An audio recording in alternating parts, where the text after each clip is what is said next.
மத்தேயு எழுதிய நற்செய்தி அதிகாரம் 25 இறை வசனங்கள் 31 முதல் 46 முடிய. வானதூதர் அனைவரும் புடைசூழ மானிட மகன் மாட்சியுடன் வரும்போது தம் மாட்சிமிகு அரியணையில் வீற்றிருப்பார். எல்லா மக்களினத்தாரும் அவர் முன்னிலையில் ஒன்று கூட்டப்படுவர்.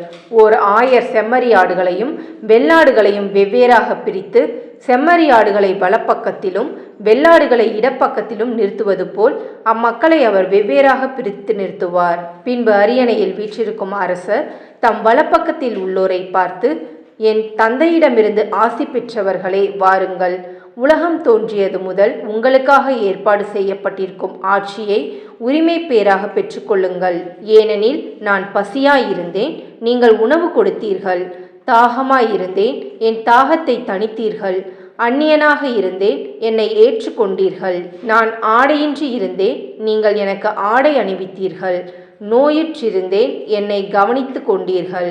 சிறையில் இருந்தேன், என்னை தேடி வந்தீர்கள் என்பார். அதற்கு நேர்மையாளர்கள், ஆண்டவரே, எப்பொழுது உம்மை பசி உள்ளவராக கண்டு உணவளித்தோம், அல்லது தாகமுள்ளவராக கண்டு உமது தாகத்தை தணித்தோம்? எப்பொழுது உம்மை அந்நியராக கண்டு ஏற்றுக்கொண்டோம், அல்லது ஆடை இல்லாதவராக கண்டு ஆடை அணிவித்தோம்? எப்பொழுது நோயுற்றவராக அல்லது சிறையில் இருக்க கண்டு உம்மை தேடி வந்தோம் என்று கேட்பார்கள். அதற்கு அரசர், மிகச் சிறியோராகிய என் சகோதரர் சகோதரிகளுள் ஒருவருக்கு நீங்கள் செய்ததையெல்லாம் எனக்கே செய்தீர்கள் என உறுதியாக உங்களுக்கு சொல்லுகிறேன் என பதிலளிப்பார். பின்பு இடப்பக்கத்தில் உள்ளோரை பார்த்து, சபிக்கப்பட்டவர்களே, என்னிடமிருந்து அகன்று போங்கள்.